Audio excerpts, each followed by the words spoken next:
Kitces and Carl, episode 12, we talked about the cone of silence and market commentary.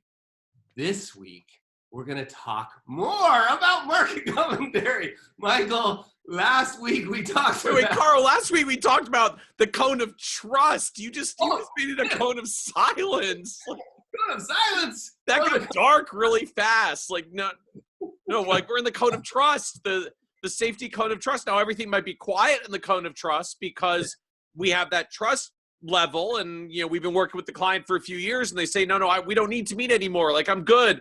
You call me if there's a problem, and I'll call you if there's a problem. So like, it gets silent to the cone of trust, but the conclusion we came to is it doesn't matter how silent it is. You still have to communicate and send things to the client because you never know if they might have slipped out of the cone of trust and they don't want to silence it. Cone of trust. So let's go back a little bit. Let's review because we got some big questions to answer and people have been waiting on the edge of their seats for yes. this. Okay, you send out a toot on Twitter and you say, what do you send? And we just spent if you didn't see episode 12, go back and watch episode 12 because we talked about like just the context around should you be sending stuff? Why should you be sending stuff? And I think there's some, at least for me, like, anyway, it's fun. Go listen to it. But today, let's talk about what do you send? Like, what did you learn from this? So there's a couple things I watched because I sent a snarky little response. It was like, here, use mine, and it was a sketch. And other people chimed in and said, you shouldn't send stuff. What are you doing? And other people gave suggestions. So let's talk about like, what do we send in terms of regular communication? Because one thing I think, it's really this dance. You used that word last time, which I really like. You don't want to call clients up. Well, let's start here. Nobody was born with expectations of getting a quarterly performance report and market performance and market commentary. And yet, as we talked about last week, they need to know we've looked at their stuff. And that if there was anything important that we would be in touch, like we're on it. I've seen too many advisors get the mistaken idea that just because we end up at the same piece of advice, which is almost always, if you built a well-designed, diversified and stay the course. No, you should not buy insert blank here. Whatever the thing is that you call me about, the answer is almost certainly no. You should not buy it. Don't do that. Like, and just because that's almost always the answer, we assume that we can almost, like I've watched advisors, and I did this too, where you'd almost come across as annoyed. Like, I can't believe you're calling me again. Don't you trust me? Like, that's what came across in your voice. And I think if we just understand, wait, these are humans who get scared like normal humans do because they're listening to normal human stuff on the news. And if you were a normal human, you would get scared listening to that too. So how do we play that dance? How do we be proactive?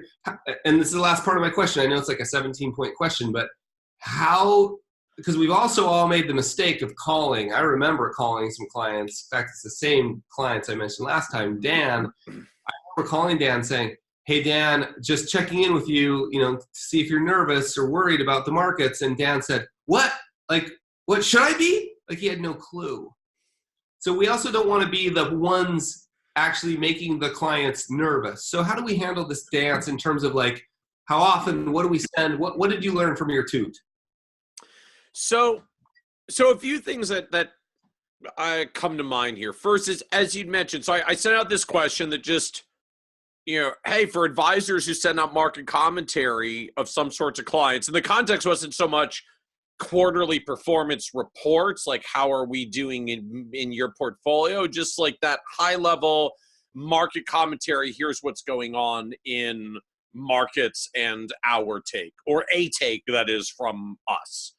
So you as you mentioned, like I found like the responses basically fell into three buckets. The first was, here's a thing we use that we like. We got a couple of good suggestions in that end.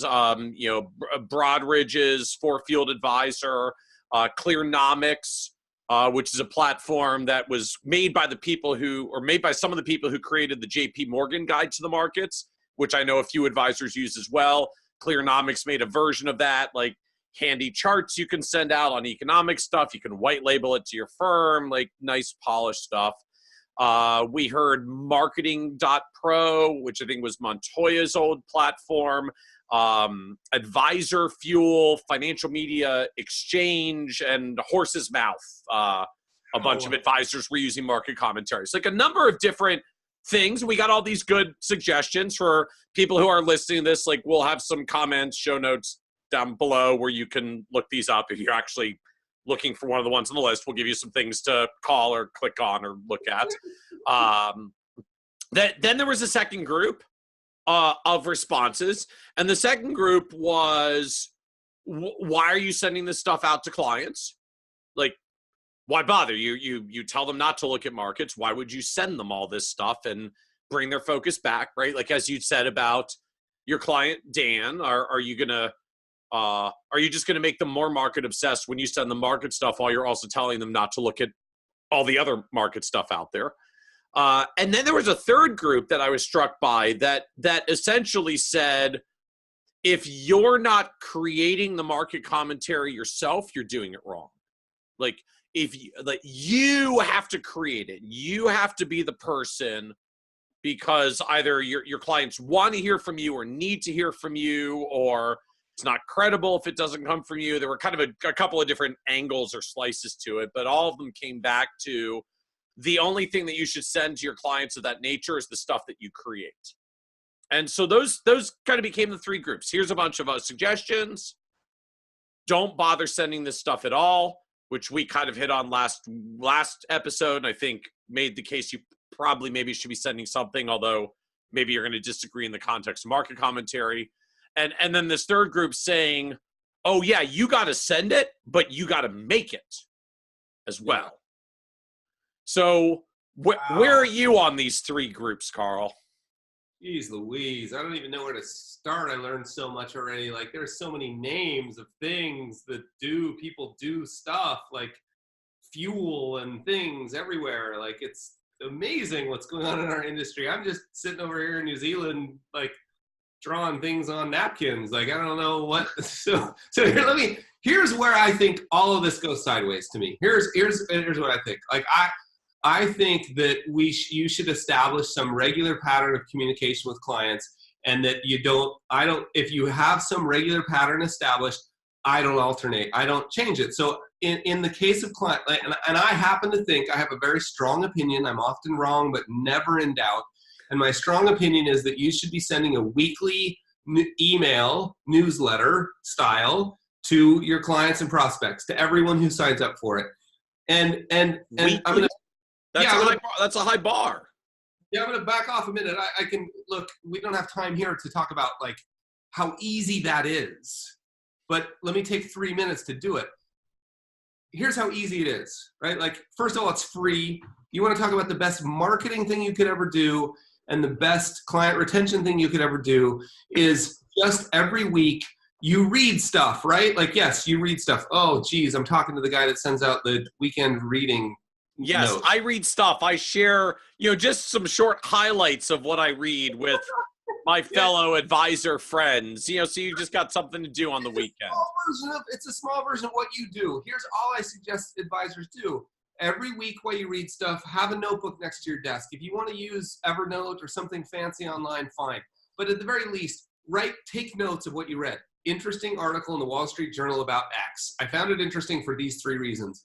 Wow, I love that article about Tiger Woods' comeback. The guy who climbed Everest. So you're just taking notes of stuff you've read. Just that alone, Seth Godin would argue that metacognition alone is valuable, right? At the end of the week, let's say you decide to send your newsletter out on Tuesdays. A week later on Tuesday morning, you open up your notebook and you've got 7 things written down there that you read this week. Pick 3. One of them could be about the market. One of them could be about family, friends, and whatever. Like, you just pick 3 interesting things. Send a note that says, I read 3 interesting things this week. Boom, boom, boom, boom, boom. If the markets have acted crazy, they're already getting something from you every week. And in that weeks, you can say, market's been crazy. Here's something great Jason Zweig wrote. I liked it for this reason and this reason and this reason. If that's how you want to do it. It doesn't take creativity. You don't need to be a writer. You don't need to be a open a MailChimp account. That's what, now let me back, before I did that, I called every client every month. So I wouldn't call them if the market's got crazy, unless, I can only think of one event in the last 20 years where, two events in the last 20 years where I would have disrupted that cycle. September 11th and 2008, maybe like a Lehman, like the height of 2008. Like if I had talked to them 3 weeks earlier, every other event, if I talked to them 3 weeks earlier and they were going to get their normal monthly call in a week and a half, I would just wait. And during that normal monthly call, I would say, hey, everything's cool.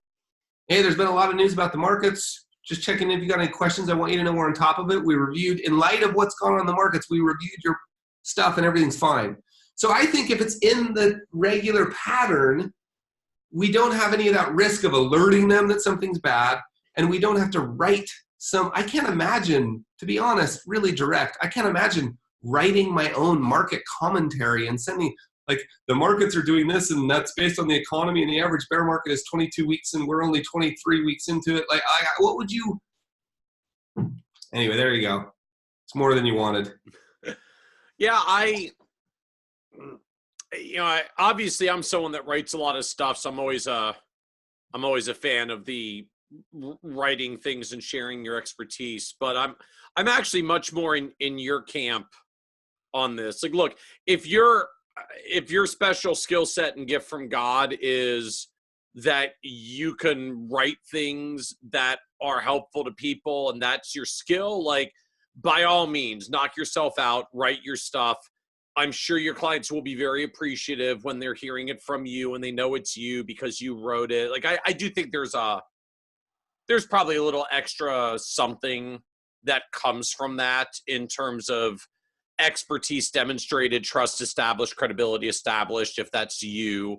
But that doesn't have to be you. Like, I don't think that's the only way it has to be done. If your gift to this world is not writing things, you don't need to flog yourself to figure out how to write market commentary that you're totally not into writing and isn't your fit and style anyways. I do think it matters that you send something, though. And I mean, we talked about this on the last episode as well.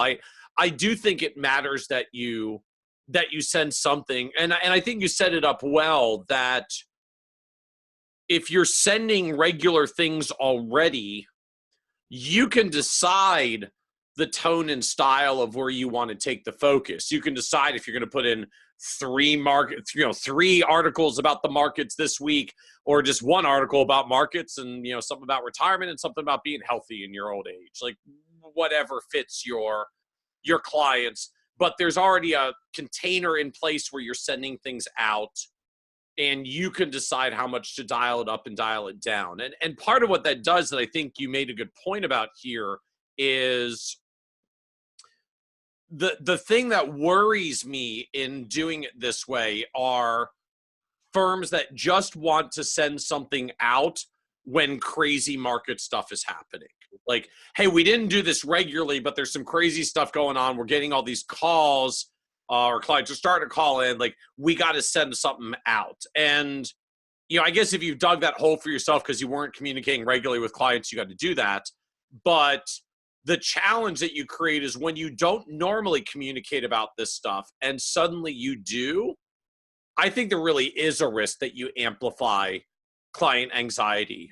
We had, probably like a year and a half ago, we had Dan Egan, who's the behavioral scientist at Betterment, on talking about some of this. They've tested like what happens when you send messages to clients during volatile times. And basically what they found is most of the people who delegate their money to an advisor do it because they don't want to follow that stuff. And if you send them unexpected, out of the normal pattern messages about markets, even if you send a message that says, hey, I just want to let you know that everything's okay in the markets, all they hear is, oh my God, you had to take the time to tell me that? Clearly things are not okay. So if you have a pattern of communication, with clients, even if it's as simple as straightforward as, look, you're probably already reading some stuff. Just clip 1 or 2 or 3 things that you read that you think were pretty interesting and share those with a sentence in front. Like, that really is enough and sufficient. But if you don't send that stuff, you're setting yourself up for a problem, because when you do send something for the first time, because crazy things are happening in the market, you break the pattern, or you break that there was no pattern. And that brings more focus to the problem than just sending things regularly in the first place and occasionally inserting some market commentary as part of it. If I could wave a magic wand, and I had what's one thing I could make, because we've taught hundreds of advisors at this point, and we've got stories from hundreds of advisors at this point to do this weekly email thing, and to just do it simply. 3 things I read this week that I think will help make your life better. Normally one's about money. Every single person I know that does that is glad they've done it. Like, it's been the best thing they've done marketing. It's been the best thing for client retention. It solves this problem. Just create, if I could do one thing, it would, like, every good advisor is sending out from preferably, and the pressure we're putting on you to do this is 1 sentence. Like, I read this thing, I like it because of this. I read this thing because I like it. So it's 3 sentences. And in fact, one of the advisors, I like, for some reason, they all think that since we teach them this, that I should be on their newsletter. So they all add me to it, and which is kind of fun to see, but I get a lot of that. And one of the great ones I saw was 3 things I read this week that I thought you'd find interesting. You open the email, it says, actually, I only saw 2 that I wanted to share with you. Which, like, that alone is like, wait, you are adding value to my life because you're curating. You're my human curator, and you're only sending stuff that I think I would know. It solves this problem. It solves so many other problems. So that's to me, that's the message. So then I gotta ask, like, so then are you not a fan of getting some kind of third-party market commentary and sending it out? Like, are you negative? Are you poo-pooing this idea? No offense to all those lovely people we mentioned at the beginning who do this. I think there's I'm going to be just really, really candid. And I know I'm often wrong. I know that. So please, I think there are some people in our industry, and I'm going to avoid, I could name names right now, that do an amazing job. And I'm going to avoid that because I don't want to contrast anybody not on the list. But there are some people who do an amazing job of 2 things. Number one, they may write really thoughtful stuff, and you may just want to share that. Like, hey, here's an article that, somebody like Bob Vera's, right? Like, here's an article that Bob Vera's wrote. Like, that may be, they do an amazing job. That's different to me. There's number 2, there are some people who are really good at, ghostwriting is not the right word, but there are some people who are really good at working with you. If you want to take the next level up, you can work with a writer who is capturing your voice about certain topics. So they do all the writing, but they interview you, and it's your voice, your words. Okay? The next level is you're going to buy off-the-shelf commentary, and you're going to sort of pretend you're not even putting your name on it, but you're putting like your firm's, right? Like, here's our monthly newsletter, and it's got this article about bond yields, right? I'm not a fan. I'm not a fan because 17 other firms sent that out. I'm not worried about your clients seeing, like, I'm not worried about that. It's not like your clients, there could be 10,000 other firms that send it out. At least I'm fairly certain my clients are mostly only getting our stuff. They're not simultaneously, after they gave us their life savings, getting emails from newsletters from other advisors as well. I totally agree. That's not the reason. The reason is, it came off a shelf. The reason, I think the reason you're sending, like, if I'm one of your clients and you're sending me something off of a shelf, I'm thinking to myself, hey, I want to see you. I want to see your. But like 5 minutes ago, I can't send market commentary off the shelf. That's bad. But I can totally send 3 articles a week that are off someone else's shelf, and that's totally fine. What's the difference? What's the difference? Okay, now we're down to Kitces' verse, Carl.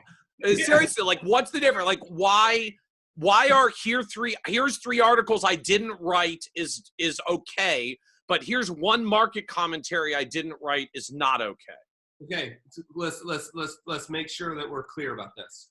So number one, it's me saying, here are 3 things I thought were really interesting.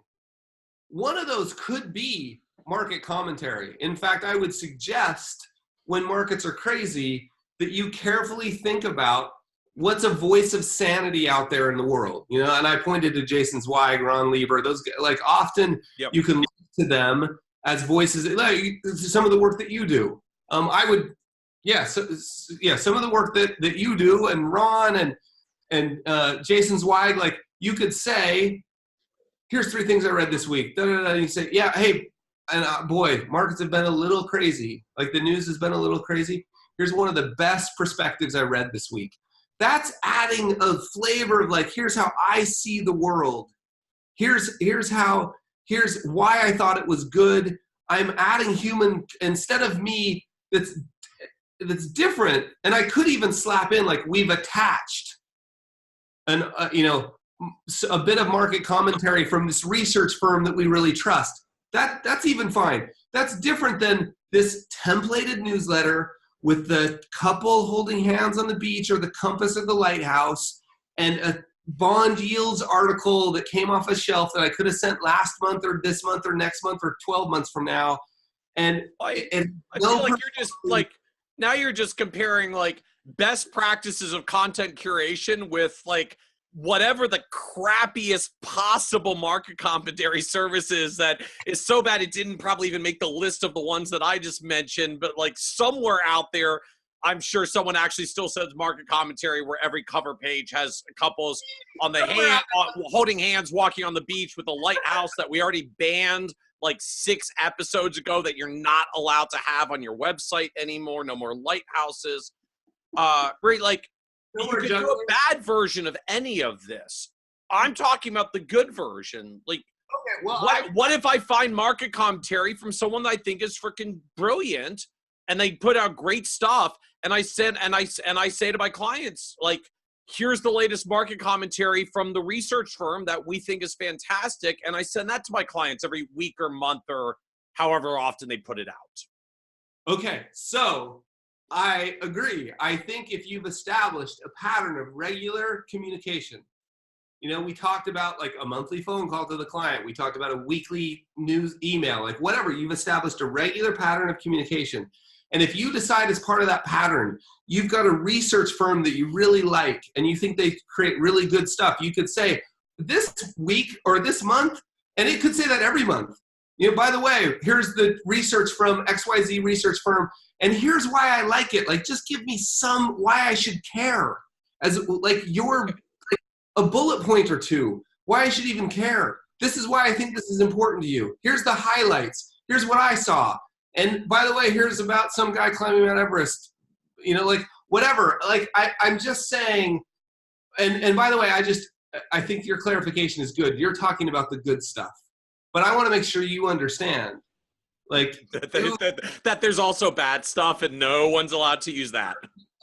You're overestimating the number of people who send the good stuff, because I still get a lot of the garbage stuff, and my friends and my clients forward them to me because they know how passionate I am about this, and they're like, look, lighthouses, right? And so, again, so we're all just gonna start forwarding you bad comical market commentary so you can just make a catalog of these. I have a file called the financial pornography file. So it's right next to it.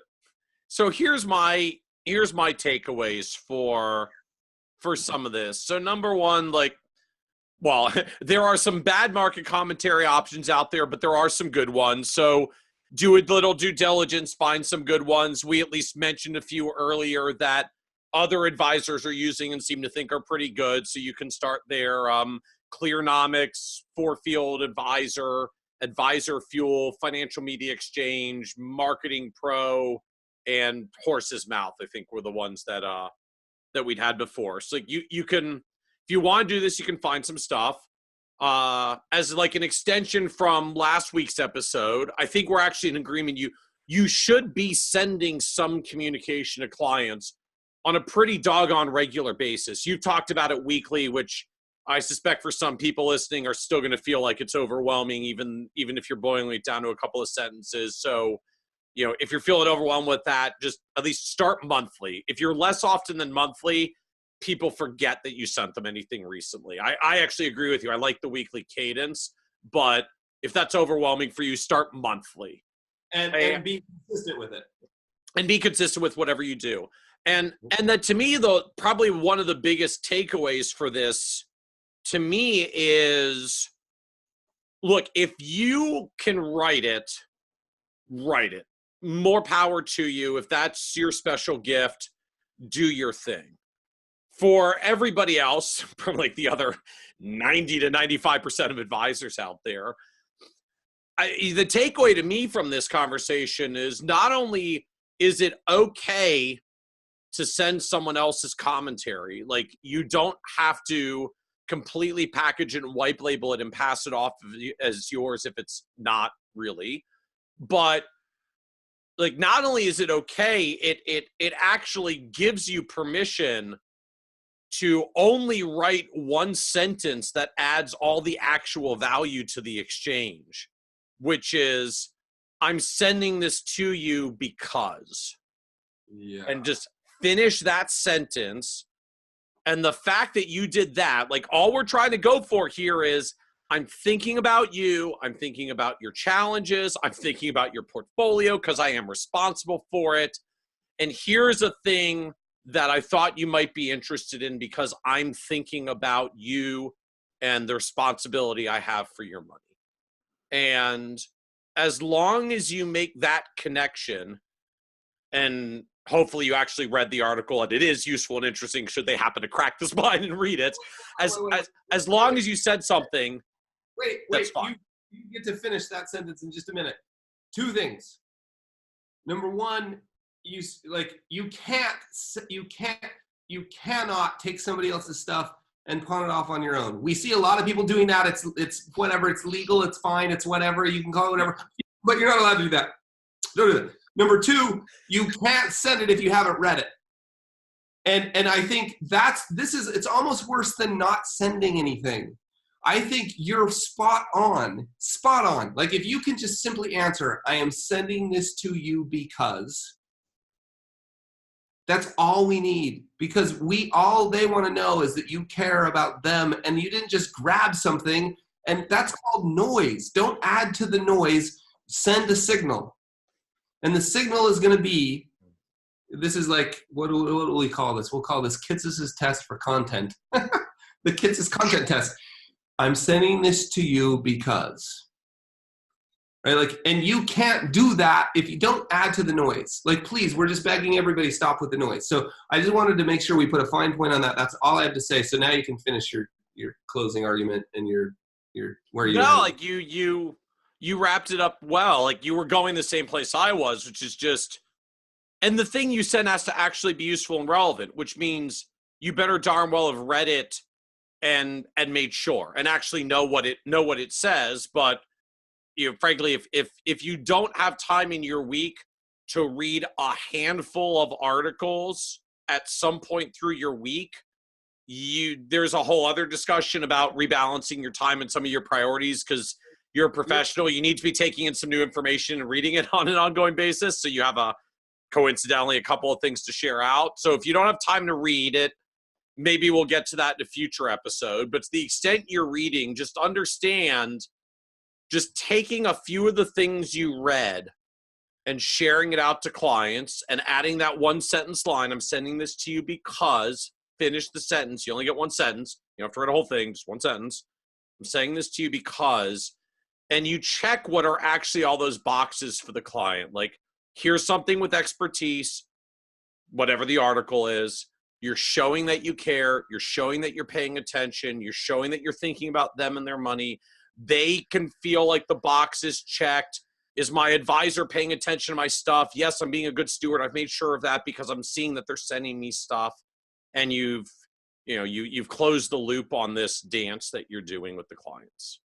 Yeah, it's so good. And so I just like one last thing, like almost all the advisors that I talk to in person have no, like, they have no problem talking. They say things like, "Oh man, did you read that article by Jason Zweig?" Or they'll even send it to me like a personal. So it's like if we get over that you're writing for an audience and you just think like, "Hey, like I get your emails. You say, "Hey, this was a great article.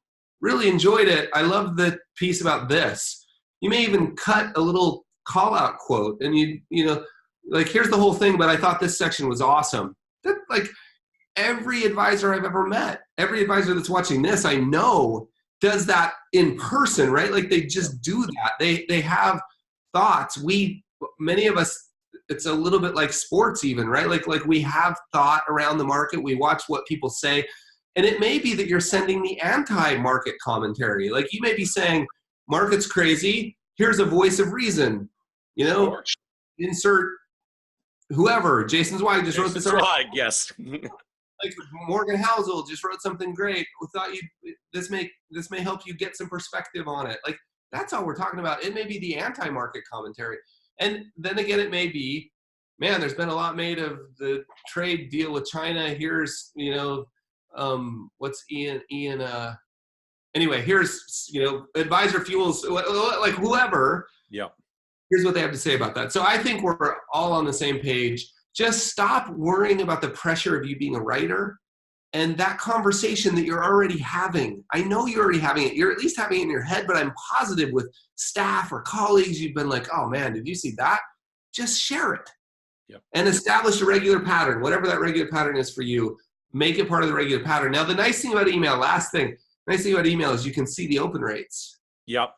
And you can see links. Like in MailChimp, if you include a link that's the guy climbing Everest, the woman who swam across the British Channel, and Jason Zweig's article on interest rates, and you see 99% of your clients open Jason Zweig's article on interest rates, you know something. Yep. Right? And what you know is like, "Oh, wow, maybe I need to hit this a little more on that." And 1% opens it, you're like, "Oh, cool, that's good news." Yep. Nobody's worried about it. Okay, Michael, any last words? No, I think we wrapped up there. You brought it back to my one true favorite subject, which is, and you can get data on all of this, and data is a beautiful thing. Oh, yeah, of course. Of course. Cool, man. All Thanks, right. Mike. Thank you, Carl. Yeah.